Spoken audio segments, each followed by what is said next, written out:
বাজেটে না বাড়লেও পরের দিনই চড়া নিত্যপণ্যের দাম। চাল ও ডাল কেজিতে বেড়েছে 2 থেকে 10 টাকা। সরকারের কঠোর নজরদারি চান ক্ষুব্ধ ভোক্তা।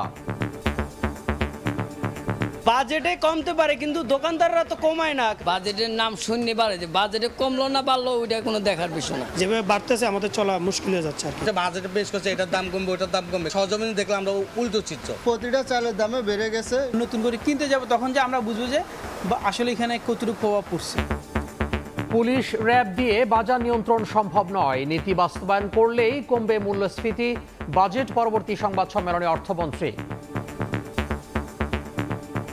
পুলিশ দিয়ে র্যাব দিয়ে সরকারি লোকজন দিয়ে মূল্য কোনোদিন নিয়ন্ত্রণ হয় না। পলিসিগুলো যদি আমরা ঠিকমতো বাস্তবায়ন করতে পারি, আমি মনে করি আমাদের ইনফ্লেশন কন্ট্রোল করা খুব কঠিন হবে মনে করি না। চেষ্টা করেছি প্রতিটি মানুষকে এই বাজেটের আওতায় আনার জন্য। দেখছিলেন প্রধান শিরোনাম। সন্ধ্যার সময়ের সঙ্গে আছি আমি তোহা খান তামিম। এবার অন্যান্য শীর্ষ সংবাদ। বিশ্বকাপে মরক্কোর বিপক্ষে নেইমারকে পাচ্ছে না ব্রাজিল। দ্বিতীয় ম্যাচেও শঙ্কা। শেষ মুহূর্তে নাটকীয়ভাবে আর্জেন্টিনা দলে সেনেসি। রাতে কানাডার প্রতিপক্ষ বসনিয়া। লাইসেন্স বাতিল করায় 8 দিন ছাড়ছেন রোগীরা। নতুন করে ভর্তি বন্ধ। সংকটাপন্ন রোগীকে সরাতে জটিলতা। সিদ্ধান্তের বিরুদ্ধে আপিল করবে হাসপাতাল কর্তৃপক্ষ। এবার কুষ্টিয়া সীমান্তে ভারতের পুশ ইন চেষ্টা রুখে দিল বিজিবি। শূন্যরেখায় অবস্থান করছেন 12 জন। আলোচনায় সমাধানের আশা নতুন হাই কমিশনারের। কাল কক্সবাজার সফরে যাচ্ছেন প্রধানমন্ত্রী। উদ্বোধন করবেন বেশ কিছু উন্নয়ন প্রকল্প। সব প্রস্তুতি সম্পন্ন। বিএনপি কর্মী সমর্থকদের মাঝে উৎসবের আমেজ। এবং বিদ্যুৎ খাতে আওয়ামী লীগের বিভিন্ন চুক্তি যাচাই করছে সরকার। রাতারাতি সিদ্ধান্ত নেওয়া সম্ভব নয় জানালেন মন্ত্রী। নভেম্বরেই রূপপুরে উৎপাদন শুরু।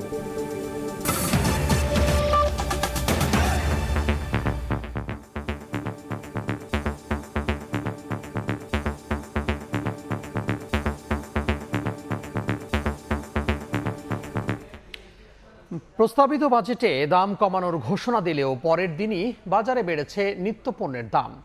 শুক্রবার ছুটির দিনে রাজধানীর বাজারে চাল ও ডাল কেজিতে বেড়েছে 2 থেকে 10 টাকা। এ অবস্থায় বাজেটে সঠিকভাবে বাস্তবায়ন নিয়ে শঙ্কা জানিয়ে বাজারে নজরদারি বাড়ানোর দাবি জানিয়েছেন ক্রেতারা। অন্তরা সেনের রিপোর্ট। 2026-27 অর্থ বছরের প্রস্তাবিত বাজেটে চাল, ডাল, মুরগি, মশলা সহ নিত্য প্রয়োজনীয় 60টি পণ্যের দাম কমানোর প্রস্তাব করা হয়। এমন খবরে জনমনে স্বস্তি আসার কথা থাকলেও রাজধানীর কারওয়ান বাজার গিয়ে দেখা যায় উল্টো চিত্র। দাম কমার আভাসেই দানাদার খাদ্যপণ্যের দাম বাড়িয়ে দিয়েছেন ব্যবসায়ীরা। একদিনেই কেজিতে 5 থেকে 10 টাকা পর্যন্ত বেড়েছে মুগ, মসুর ডাল সহ ছোলার দাম। আর খোলা চিনির দাম বেড়েছে কেজিতে 5 টাকা। বাজেট ঘোষণার পরদিন বাজারে এসে দামের এমন ঊর্ধ্বগতিতে তাই ক্ষুব্ধ ক্রেতারা। বাজেট সঠিকভাবে বাস্তবায়ন না হওয়ার শঙ্কাও তাদের। বাজেটে কমতে পারে কিন্তু দোকানদাররা তো কমায় না। সাধারণ মানুষের এখন মরা ছাড়া কোনো উপায় নেই। বাজেটের নাম শুননি বাড়ে যে বাজেটে কমলো না বাড়লো ওইটা কোনো দেখার বিষয় না। অনেক সময় 20 টাকা বাড়াতে পারবেন, কমার সময় কেন 5 টাকা আসবে? কেন ওটা আগের দামে আশা করা যায় না? মুগ ডালটা 100 টাকা থেকে 120 টাকা, এখন সোলাপুর ছিল 90 টাকা, এখন 100 টাকা। চিনি 105 থেকে এখন 110। আসলে প্রত্যেকদিন একটা না একটা পণ্যের দাম বাড়তেছে। চালের বাজারও চড়া। সপ্তাহ ব্যবধানে কেজিতে 1 থেকে 2 টাকা দাম বেড়েছে বেশিরভাগ চালের। 50 কেজির বস্তা বিক্রি হচ্ছে 50 থেকে 100 টাকা বেশিতে। আর পোলাও চালের দাম বেড়েছে কেজিতে 20 টাকা। সপ্তাহের তুলনায় এই সপ্তাহে পোলাও চালটা সবচেয়ে বেশি দাম বাড়ছে। আর এইভাবে প্রতিটা চালে মিনিকেটও পার কেজিতে 1 টাকা 2 টাকা বাড়ছে। মেলারা প্রতি সপ্তাহে চালের দাম বাড়া। যেভাবে বাড়তেছে আমাদের চলা মুশকিল হয়ে যাচ্ছে আর কি। বিক্রেতারা বলছেন এলসি না হয় বাড়ছে দাম। বাজেটে দাম কমানোর আশ্বাস মিললেও তা কার্যকর হতে সময় লাগবে বলে জানান তারা। আমরা যখন মাল বিক্রি করে আবার নতুন করে কিনতে যাব তখন যে আমরা বুঝবো যে আসলে এখানে কতটুকু প্রভাব পড়ছে। বাজারে অ্যাভেলেবেল সবাই কমে পাবে, তখন বোঝা যাবে যে আসলে এটা কি বাজেটে যেভাবে বলা হয়েছে ওইভাবেই কমছে না শুধু এটা মুখের বুলিয়ে রয়ে গেছে। দাম বাড়ার তালিকায় আছে মুরগিও। সপ্তাহ ব্যবধানে ব্রয়লারের দাম অপরিবর্তিত থাকলেও সোনালী মুরগির দর বেড়েছে 30 থেকে 50 টাকা। বিক্রি হচ্ছে 350 টাকায়। বাজারের সাথে কাঁচামালের কোনো সম্পর্ক নেই। ব্রয়লার মুরগির দামটা কমছে, সোনালী মুরগির দামটা একটু বাড়ছে। তবে ঊর্ধ্বগতির বাজারে স্বস্তি দিচ্ছে সবজি। বেশিরভাগই বিক্রি হচ্ছে 50 থেকে 60 টাকা কেজি দরে। অন্তরা সেন, সময় সংবাদ, ঢাকা। পুলিশ র্যাব দিয়ে বাজার নিয়ন্ত্রণ সম্ভব নয়, নীতি বাস্তবায়ন করলেই কমবে মূল্যস্ফীতি। বাজেট পরবর্তী সংবাদ সম্মেলনে এমন মন্তব্য করেছেন অর্থমন্ত্রী আমির খসরু মাহমুদ চৌধুরী। তার দাবি, এবারের বাজেট জন আকাঙ্ক্ষার প্রতিফলন। জানান, 17 বছরের বোঝা নিয়ে প্রত্যেক নাগরিককে বাজেট পরিকল্পনায় অন্তর্ভুক্ত করতে চায় সরকার। কোনো রাজনৈতিক দল নয়, 16 কোটি মানুষের জন্য 9,38,000 কোটি টাকার বাজেট দিয়েছে সরকার, যেখানে গুরুত্ব দেওয়া হয়েছে প্রান্তিক থেকে শুরু করে শহরের বিলিয়ন ডলারের রিজার্ভ তৈরির কারিগর আর প্রবাসীদের। শুক্রবার বিকেলে ওসমানী স্মৃতি মিলনায়তনে বাজেট পরবর্তী সংবাদ সম্মেলনে মুখোমুখি বাজেটের পেছনে থাকা কর্তা ব্যক্তিরা জানান, 17 বছরের ব্যাগেজ নিয়ে আর সম্পদের সীমাবদ্ধতা নিয়ে আকাশ ছোঁয়া প্রত্যাশার এই বাজেট সবার। সরকারের প্রতি মানুষের প্রত্যাশা অনেক, আকাঙ্ক্ষা আকাশচুম্বী। সম্পদের সীমাবদ্ধতাকে কাটিয়ে ওঠা খুব কঠিন হয়েছে আমাদের পক্ষে। তার মধ্যে আমরা চেষ্টা করেছি, আমি আগেও বলেছি, প্রতিটি মানুষকে এই বাজেটের আওতায় আনার জন্য।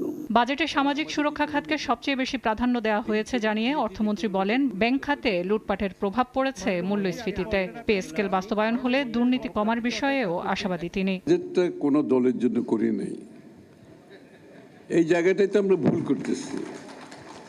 আমরা কোনো বাজেট কোনো দলের জন্য করি না, করার কোনো ইচ্ছাও নেই।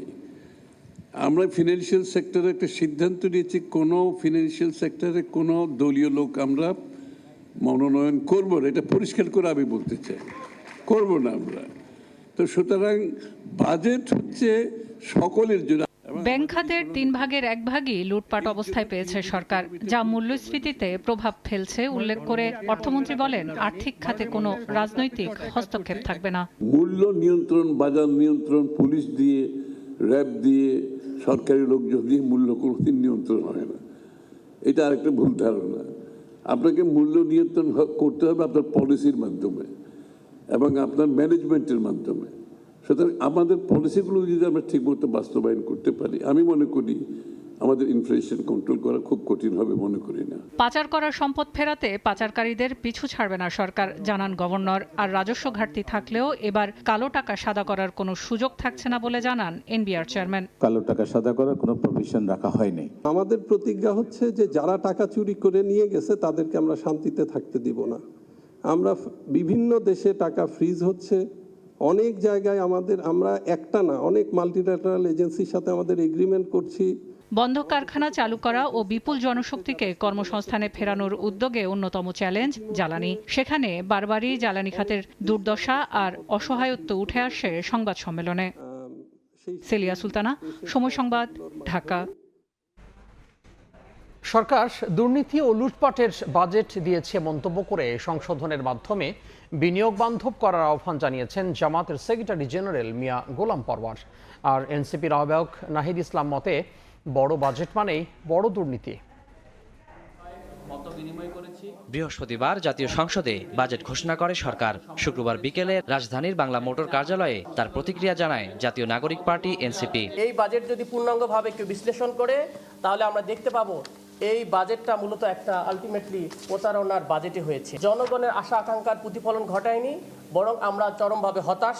এদিকে চট্টগ্রামে 11 দলীয় ঐক্যের বিভাগীয় সমাবেশে এনসিপির আহ্বায়ক নাহিদ ইসলাম বলেন, বড় বাজেট মানে বড় দুর্নীতি। বাজেটে অর্থনৈতিক সংস্কার ও দুর্নীতি বন্ধে নেই কোনো রূপরেখা। বড় বাজেট মানে সেটাকে কিন্তু বড় দুর্নীতি করারও সুযোগ থাকে।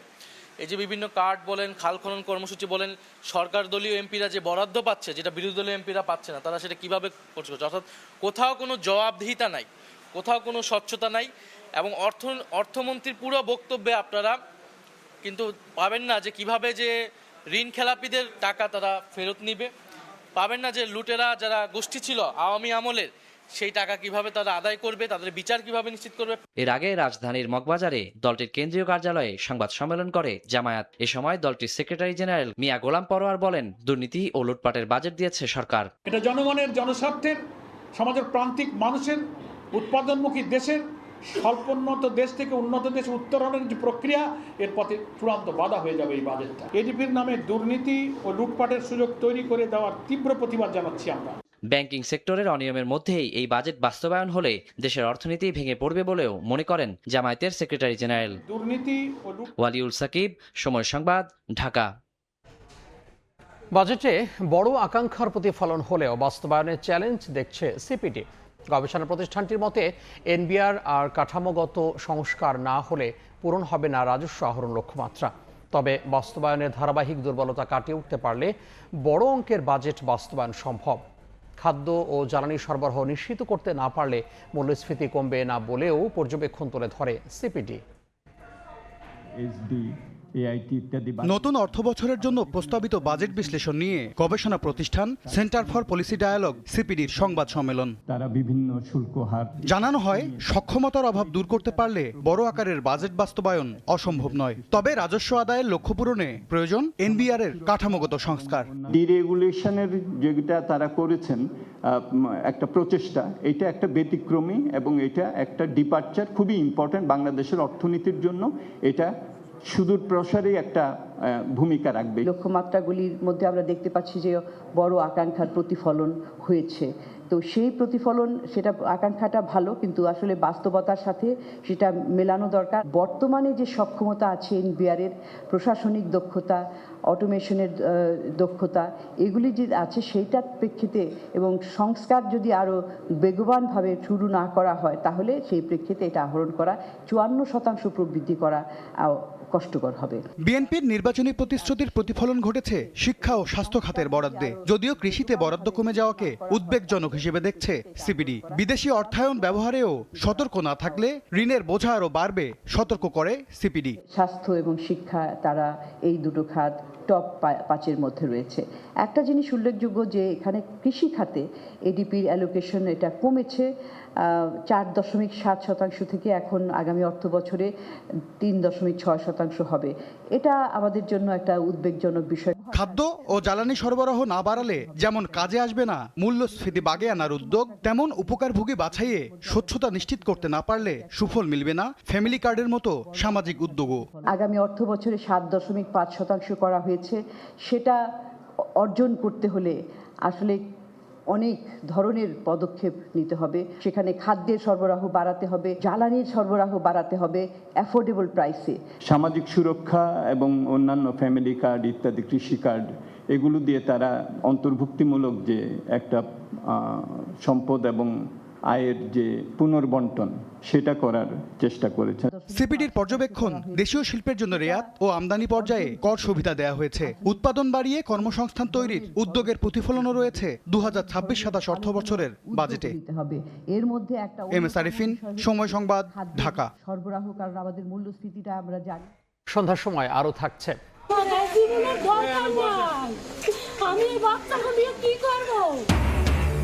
খুলনায় বিশেষ যৌথ অভিযানের মধ্যে পেটে গুলি করে ইউনিয়ন বিএনপি কর্মীকে হত্যা। স্বজনের আহাজারি, জড়িতদের ধরতে মাঠে পুলিশ। লাইসেন্স বাতিলের পর মগবাজারের আদ্দিন হাসপাতাল ছেড়ে যাচ্ছেন রোগীরা। এরই মধ্যে হাসপাতাল ছেড়েছেন 1.5 শতাধিক রোগী।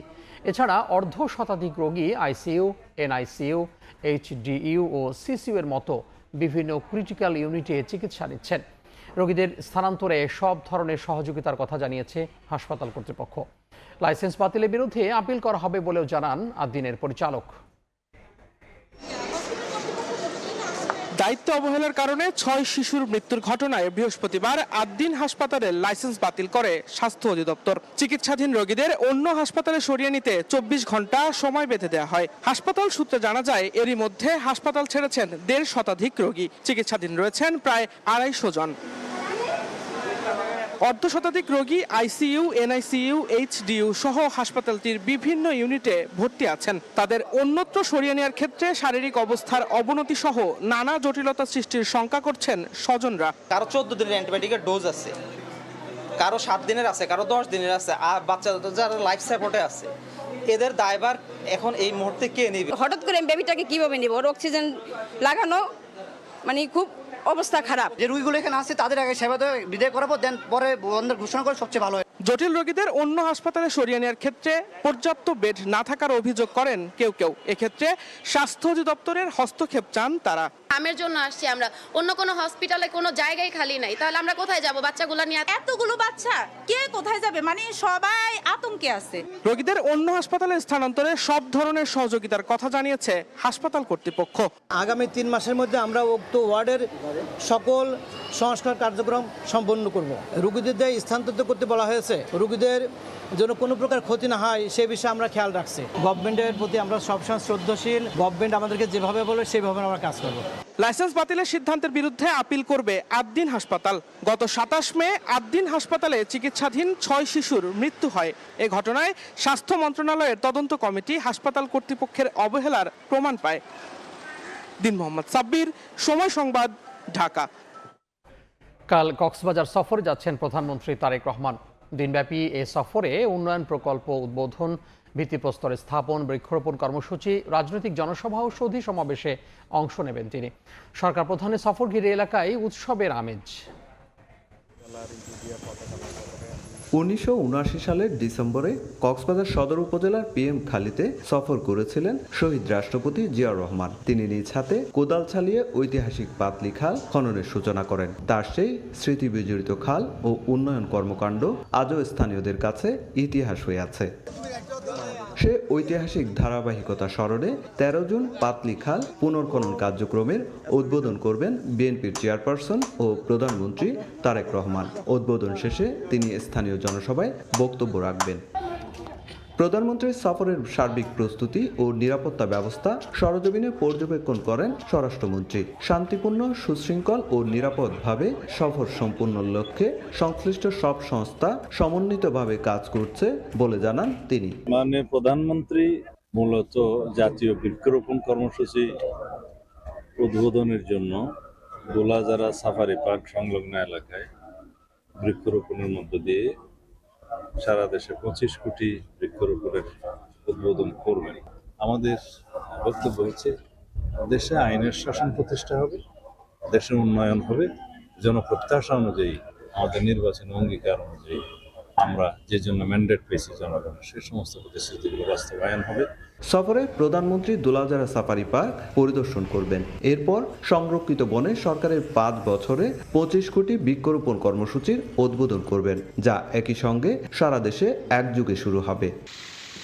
প্রধানমন্ত্রী পেকুয়ায় জুলাই গণ অভ্যুত্থানে শহীদ ওয়াসিমের কবর জিয়ারত ও পরিবারের সঙ্গে সাক্ষাৎ করবেন। এরপর নবগঠিত পেকুয়া পৌরসভা, পাশাপাশি মাতামুহুরী উপজেলা ও থানার উদ্বোধন করবেন। পরে চকরিয়া বাস টার্মিনালে রাজনৈতিক জনসভায় বক্তব্য রাখবেন সরকার প্রধান। এরপর কক্সবাজার মেরিন ড্রাইভ ও সমুদ্র সৈকত পরিদর্শন করবেন। সন্ধ্যায় তিনি কক্সবাজারের সুধীজনদের সঙ্গে মতবিনিময় সভায় অংশ নেবেন। প্রধানমন্ত্রীর সফর ঘিরে স্থানীয়দের মাঝে বিরাজ করছে ব্যাপক উৎসাহ উদ্দীপনা। নির্বাচনের ইস্তেহারে এটা ছিল, উনি বিভিন্ন জেলায় গিয়ে খাল খনন করবেন, সেই প্রতিশ্রুতি বাস্তবায়ন করতেছে। পৌরসভাকে যাতে সিটি কর্পোরেশন করা হয়, এই দাবিগুলো আমরা ওনার কাছে তুলে ধরার চেষ্টা করছি। স্থানীয়দের প্রত্যাশা, প্রধানমন্ত্রীর এই সফরের মাধ্যমে উন্নয়নের ধারায় আসবে নতুন গতি। সুজাউদ্দিন রুবেল, সময় সংবাদ, কক্সবাজার। সন্ধ্যার সময় আরও থাকছে, ইরান যুক্তরাষ্ট্র চুক্তি নিয়ে ধোঁয়াশা, হামলার হুমকি দিয়ে সুরবদল ট্রাম্পের, আলোচনায় অগ্রগতির দাবি, এখনো হয়নি চূড়ান্ত সমঝোতা বলছে তেহরান। আরএফএল ওয়াটার পাম্পের রোটর এখন আরো উন্নত আর বিদ্যুৎ সাশ্রয় হয় 20% পর্যন্ত। আওয়ামী লীগ আমলে করা বিদ্যুৎ খাতের বিভিন্ন চুক্তি সরকার যাচাই বাছাই করছে বলে জানিয়েছেন বিদ্যুৎ ও জ্বালানি মন্ত্রী ইকবাল হাসান মাহমুদ। তবে রাতারাতি সিদ্ধান্ত নেওয়া সম্ভব নয় বলে জানান মন্ত্রী। সকালে রাজধানী আফতাবনগরে পাওয়ার গ্রিড বাংলাদেশের প্রধান কার্যালয় পরিদর্শন করে মন্ত্রী বলেন, নভেম্বর থেকে রূপপুর পারমাণবিক বিদ্যুৎ কেন্দ্রের প্রথম ইউনিটের বিদ্যুৎ জাতীয় গ্রিডে সরবরাহ সম্ভব। 2400 মেগাওয়াট ক্ষমতার রূপপুর পারমাণবিক বিদ্যুৎ কেন্দ্রের প্রথম ইউনিটে ফুয়েল লোডিং শুরু হয় গত 28 এপ্রিল। প্রকল্পটির দায়িত্বে থাকা বিজ্ঞান ও প্রযুক্তি মন্ত্রণালয়ের পক্ষ থেকে সে সময় জানানো হয়েছিল প্রাথমিকভাবে আগস্টে মিলতে পারে 300 মেগাওয়াট বিদ্যুৎ। তবে এবার বিদ্যুৎ ও জ্বালানি মন্ত্রী দিলেন ভিন্ন বার্তা। শুক্রবার সকালে রাজধানীর আফতাবনগরে ন্যাশনাল লোড ডিসপ্যাচ সেন্টার এনএলডিসি পরিদর্শনে যান তিনি। সেখানে পিডিবি, পাওয়ার গ্রিড বাংলাদেশ সহ বিদ্যুৎ বিভাগের কর্মকর্তাদের সঙ্গে বৈঠক শেষে মন্ত্রী জানান, জাতীয় গ্রিডে রূপপুরের বিদ্যুৎ পেতে অপেক্ষায় থাকতে হবে নভেম্বর পর্যন্ত। 300-350 মেগাওয়াট দিবে, সেটার জন্য মোটামুটিভাবে পিজিসিবি কাজ করছে এবং নভেম্বরের মধ্যে রেডি হয়ে যাবে। নভেম্বর এই জন্যই বলছি, একটা পাওয়ার স্টেশন চালু হলে স্টেবল সিস্টেম আসতে টাইম লাগে, সেজন্য আমি 3 মাস হাতে রেখেছি। এ সময় মন্ত্রী জানান, আওয়ামী লীগ আমলে বিদ্যুৎ জ্বালানি খাতের বিভিন্ন চুক্তি এখন পর্যালোচনার টেবিলে, তবে রাতারাতি এ বিষয়ে সিদ্ধান্তে আসা সম্ভব নয়। ল মিনিস্ট্রি এটা নিয়ে পরীক্ষা নিরীক্ষা করছে, রিপোর্টের অপেক্ষা আছে। যখন যে রিপোর্ট পাবো আমি সেই হিসেবে আমরা ওই কন্ট্রাক্টগুলোর ব্যবস্থা নেব, তবে রাতারাতি কিছু করা যাবে না। বিদ্যুৎ ও জ্বালানি মন্ত্রী বলেন, বিদ্যুৎ উৎপাদন ও সঞ্চালন ব্যবস্থা যথাযথ থাকলেও বিতরণ খাতের দুর্বলতায় ভোগান্তিতে গ্রাহকরা। লাইনের ডিফেক্ট হওয়ার জন্য। ফারুক ভিয়া, রবিন, সময় সংবাদ, ঢাকা। এবার কুষ্টিয়া সীমান্তে পুশিন চেষ্টা রুখে দিল বিজিবি। শূন্যরেখায় অবস্থান করছেন পুশিন চেষ্টায় আনা 12 জন নারী পুরুষ। দেশের সীমান্ত জেলায় পুশিন রুখতে বিজিবির সঙ্গে সতর্ক পাহারায় স্থানীয়রা। এদিকে পুশিন ইস্যুতে আলোচনার মাধ্যমে সমাধানের আশা প্রকাশ করেন বাংলাদেশে নবনিযুক্ত ভারতীয় হাইকমিশনার দীনেশ ত্রিবেদী।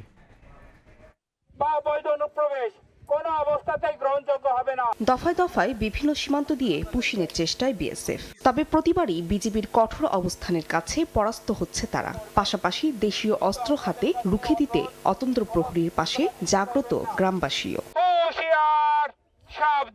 বিজিবি জানায়, শুক্রবার ভোরে কুষ্টিয়ার প্রাকপুর সীমান্ত দিয়ে 13 জনকে অবৈধভাবে বাংলাদেশে ঠেলে পাঠানোর চেষ্টা করে বিএসএফ। কঠোরভাবে তা প্রতিহত করে বিজিবি ও স্থানীয়রা। পুশিন চেষ্টা করা ব্যক্তিদের মধ্যে 5 জন পুরুষ, 4 জন নারী এবং 4 শিশু বর্তমানে শূন্যরেখায় অবস্থান করছেন। বাকি একজন ভারতে পালিয়ে গেছেন। নদীর এপারে পার করতে যায়, তখন আমরা বিজিবি যাই অ্যাটাক করে যে নদীর এপারে আসা যাবে না, তখন ওরা আবার ব্যাক হয়ে ইন্ডিয়ার 150 গজ ভিতরেই রাখে। দেশের স্বার্থে আমরা বিজিবির সাথে প্রায় 15 দিন 24 ঘন্টা আমরা এখানে ডিউটি দিয়ে টহল করি। দায়িত্ব নিয়ে বাংলাদেশে পৌঁছে বেনাপোল সীমান্তে পুশিন ইস্যুতে প্রশ্নের মুখোমুখি হন বাংলাদেশের নবনিযুক্ত ভারতীয় হাইকমিশনার দীনেশ ত্রিবেদী। এ সময় আলোচনার মাধ্যমে সমাধানের আশা প্রকাশ করেন তিনি। একই আকাশ, একই বাতাস, একই যন্ত্রণা, তাহলে আমরা মিলে মিশে ভিসার সব বললে আমার সব মাথায় আসে। এর জন্য আমার যা দায়িত্ব আছে আমি নিশ্চয়ই পালন করব। দেশের 23 জেলার সীমান্তে পুশিন ঠেকাতে নিরাপত্তা ও টহল জোরদার করেছে বিজিবি। ফাহরি ফারজানা, সময় সংবাদ। রাজধানীর রামপুরায় পুলিশের তালিকাভুক্ত আসামি ইয়াসিন খান ওরফে পলাশ গুলিবিদ্ধ হয়েছেন। একরামুন্নেসা বালক উচ্চ বিদ্যালয়ের পাশে তাকে গুলি করা হয়। পুলিশ জানায়, জুমার নামাজ পড়ে বাসার নিচে দাঁড়িয়ে কথা বলছিলেন পলাশ। এ সময় দুর্বৃত্তরা তাকে গুলি করে মোটরসাইকেলে পালিয়ে যায়। পরপর 2 রাউন্ড গুলি করা হলে একটি তার কপালে ভেদ করে বেরিয়ে যায়। ঘটনাস্থল থেকে প্রয়োজনীয় আলামত সংগ্রহ করেছে পুলিশের ক্রাইম সিন ইউনিট। গুরুতর আহত অবস্থায় পলাশকে ঢাকা মেডিকেল কলেজ হাসপাতালে ভর্তি করা হয়েছে। তার অবস্থা আশঙ্কাজনক। দোষীদের দৃষ্টান্তমূলক শাস্তি দাবি করেছে পলাশের পরিবার।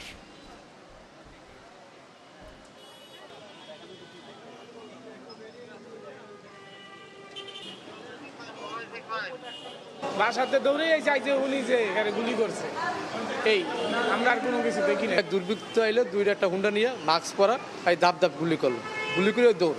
নামাজ পড়তে গেছিল, নামাজের থেকে আইসা এখানে দাঁড়ায় মনে হয় যে একজনের সাথে কথা বললো, তখনই বলে গুলি করছে। খুলনায় গাজী রফিক ওরফে ঢাকাইয়া রফিক নামে বিএনপি কর্মীকে গুলি করে হত্যা করেছে দুর্বৃত্তরা। দুপুরে 12:30টার দিকে লবণচোরার 10 গেট এলাকায় এ ঘটনা ঘটে। স্থানীয়রা জানান, বাড়ির পেছনের একটি ফাঁকা জায়গায় বসেছিলেন রফিক। এ সময় কয়েকজন সশস্ত্র দুর্বৃত্ত তাকে লক্ষ্য করে গুলি ছুঁড়ে পালিয়ে যায়। গুরুতর আহত অবস্থায় রফিককে উদ্ধার করে খুলনা মেডিকেলে নিয়ে গেলে মৃত ঘোষণা করেন চিকিৎসক। পুলিশ বলছে, জড়িতদের আইনের আওতায় আনতে মাঠে নেমেছেন তারা। নিহত রফিক বটিয়াঘাটা ইউনিয়ন বিএনপির সদস্য ছিলেন।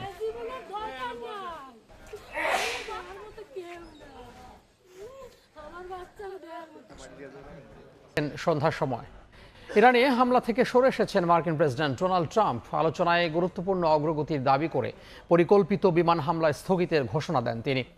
তবে তেহরান বলছে, কোনো চূড়ান্ত সমঝোতা এখনো হয়নি।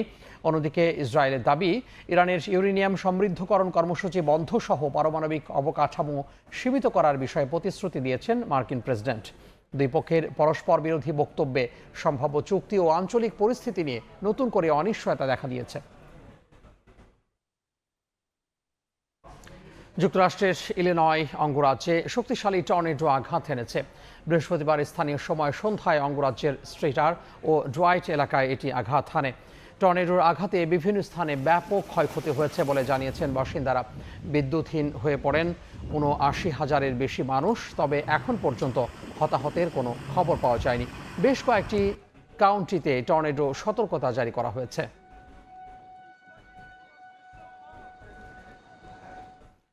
যুক্তরাষ্ট্রের ক্যালিফোর্নিয়ায় একটি চিকিৎসা সরঞ্জাম গুদামে ভয়াবহ আগুন লাগার ঘটনা ঘটেছে। স্থানীয় সময় বৃহস্পতিবার রাজ্যের উত্তরাঞ্চলে এই ঘটনার পর পুরো আকাশে কালো ধোঁয়া ছড়িয়ে পড়তে দেখা যায়। স্থানীয় কর্মকর্তারা জানান, শক্তিশালী বাতাসের কারণে আগুন দ্রুত ছড়িয়ে পড়ে। আশপাশের এলাকা থেকে বাসিন্দাদের সরিয়ে নিয়ে পুরো শিল্পাঞ্চলে সতর্কতা জারি করা হয়। কর্তৃপক্ষ বলছে, ফায়ার হাইড্রান্টে পানির চাপ কম থাকায় আগুন নিয়ন্ত্রণে আনা কঠিন হয়ে পড়ে। তবে শহরের পানির ব্যবস্থায় কোনো সমস্যা ছিল না বলে প্রাথমিকভাবে নিশ্চিত করা হয়েছে। ওই এলাকায় অ্যামাজন, হোম ডিপো ও ফেডেক্সের মতো বড় বড় লজিস্টিক সেন্টারও রয়েছে।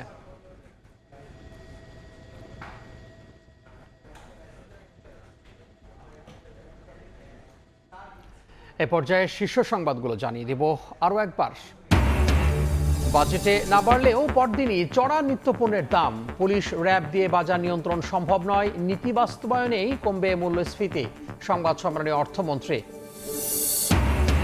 বিশ্বকাপে মরক্কোর বিপক্ষে নেইমারকে পাচ্ছে না ব্রাজিল। দ্বিতীয় ম্যাচেও শঙ্কা। শেষ মুহূর্তে নাটকীয়ভাবে আর্জেন্টিনা দলে সেনেসি। রাতে কানাডার প্রতিপক্ষ বসনিয়া। এবং লাইসেন্স বাতিল করায় ৮ দিন ছাড়ছেন রোগীরা। নতুন করে ভর্তি বন্ধ। সংকটাপন্ন রোগীকে সারাতে জটিলতা। সিদ্ধান্তের বিরুদ্ধে আপিল করবে হাসপাতাল কর্তৃপক্ষ।